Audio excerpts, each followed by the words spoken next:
Hello, I'm Evelyn, and this is Related Audiobook. Let's get in. We often think that arguments in relationships are about the surface things. We think we are fighting about the dishes, or the tone of voice someone used, or who forgot to take out the trash. But if you strip away the noise, almost every single conflict is actually about a need that isn't being met. There is a silent script running underneath every fight. One person is screaming, "Why don't you respect me?" And the other is screaming, "Why don't you trust me?" But because we don't know how to name these needs, we just hurt each other instead. We label our partners as needy or demanding, or we label ourselves as too much. Today, I want to change that vocabulary for you. We are going to explore the difference between healthy needs, the oxygen that keeps a relationship alive, and unhealthy needs, which are often trauma disguised as love. Understanding this distinction is the difference between a relationship that drains you and a relationship that heals you. Let's unravel this together.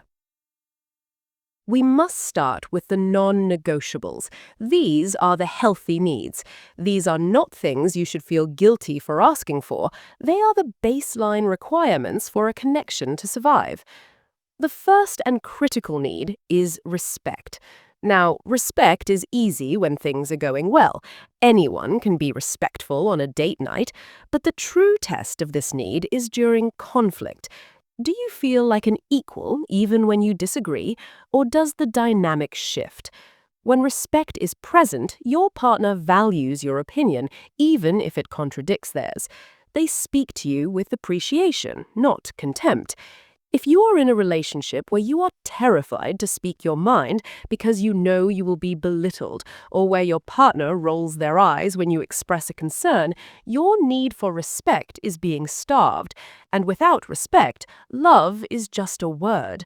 It has no foundation to stand on. Closely tied to this is the need for safety. I don't just mean physical safety, though that is paramount. I mean emotional safety. Do you feel safe enough to be vulnerable? Can you say, "I am hurt," without being attacked for it? Safety is the feeling of exhaling. It is knowing that your boundaries will be honored, not pushed. It is knowing that when you express a worry, you will be heard and understood, not dismissed as crazy or overreacting. When this need is met, you stop walking on eggshells. You stop curating your words. You can just exist. Then we have the need for consistency and mutual accountability. This is the bedrock of trust. Trust isn't built on grand gestures, it is built on the boring, everyday follow-through. It is knowing that if they say they will be home at 6, they're home at 6. But more importantly, it's about what happens when they mess up. We all make mistakes. A healthy need is expecting your partner to own their actions. It is the ability to say, "I hurt you and I am sorry," without adding a "but" at the end.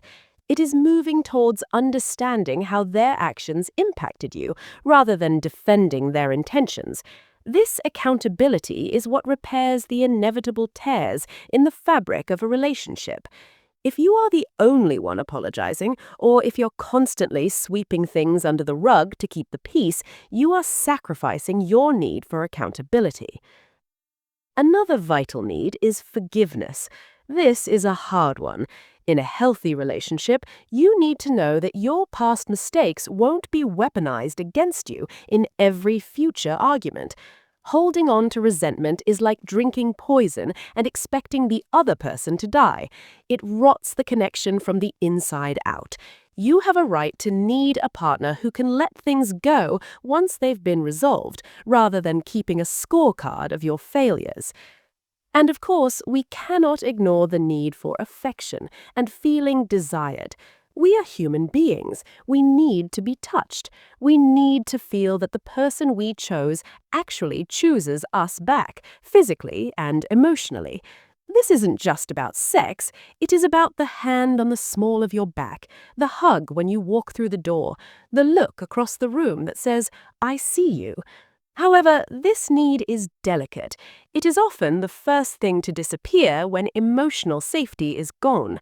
You cannot desire someone who makes you feel unsafe. So, if the intimacy is fading, look at the safety first. There is also a profound need for accepting influence. This is a concept often talked about in therapy. It simply means, does your partner treat you like a teammate? If you bring a constructive idea to the table, do they listen, or do they view every suggestion as a criticism? In a healthy dynamic, both partners allow the other to impact their thinking. You are building a life together, which means you both get a hand on the steering wheel. Finally, there is the need for equality and time. You need to feel that the labor of life, the chores, the parenting, the mental load is shared. Resentment grows in the gap between what you do and what they do. And amidst all that work, you need quality time to just be. But paradoxically, you also need independence. A healthy relationship honors the we, but it also protects the I. You need to know that it's okay to have hobbies, friends, and time apart without it being a threat to the bond. Now, we must look at the other side of the coin. These are the unhealthy needs. These are the cravings that stem from our own fears and insecurities.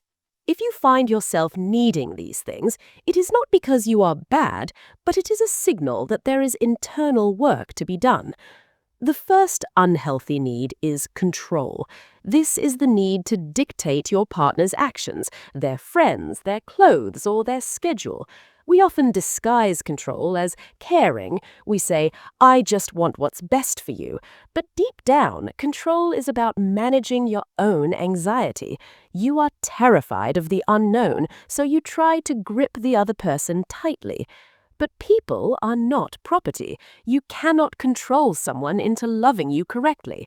Healthy boundaries are about what you will do. I will not stay if I am yelled at, not about controlling what they do. You are not allowed to talk to her. Then there is the bottomless pit of constant reassurance. It is natural to want to hear, I love you, but if you need your partner to prove their love every hour, if you are constantly seeking validation because you don't believe you're worthy, you will exhaust them. This need often comes from a lack of self-trust. You are trying to use your partner as a mirror to fix your own self-esteem. But no amount of reassurance will ever be enough if you don't believe it yourself. Another dangerous trap is the need for mind reading. How many times have you sat in silence, fuming, thinking, he should just know why I'm mad? We expect our partners to be psychic. We think that if we have to ask for what we need, it doesn't count. This is a fantasy. It is an unhealthy expectation that sets everyone up for failure. Your partner cannot read your mind. They can only hear your words. Withholding your truth and then punishing them for not knowing it is a form of self-sabotage. You must be brave enough to say what you need clearly. We also see the unhealthy need for avoidance or fierce independence. This is the opposite of clinginess, but it is just as damaging. It is the need to keep everything on the surface, to avoid labels, to avoid conflict at all costs. You might tell yourself you're just drama-free, but really you're avoiding intimacy. You cannot feel heard or seen if you never let anyone in. And finally, the most heartbreaking unhealthy need, the need to make it work alone. This is when you believe that if you just love enough, if you just try enough, if you are just perfect enough, you can single-handedly save a dying relationship. You think you can carry the burden for two, but this is a lie. A relationship requires two active participants. If you are the only one doing the work, you are not a partner, you are a caretaker. Needing a relationship to work so badly that you abandon yourself to keep it running is the ultimate unhealthy need. So, where does this leave us? It leaves us with a challenge. I want you to look at your relationship today. Look at the fights you are having. Are you fighting for respect, for safety, for consistency? If so, stand firm. Those are healthy needs. You deserve them. But if you are fighting for control, for mind reading, or trying to force someone to change who doesn't want to, then it is time to look inward. You have the right to be happy. You have the right to be safe. And you have the right to ask for what you need. Don't let the fear of losing someone keep you silent, because the right person will want to meet those needs. They will want to build that house of respect and safety with you. Thank you for exploring this with me today. Until next time, take care of your heart.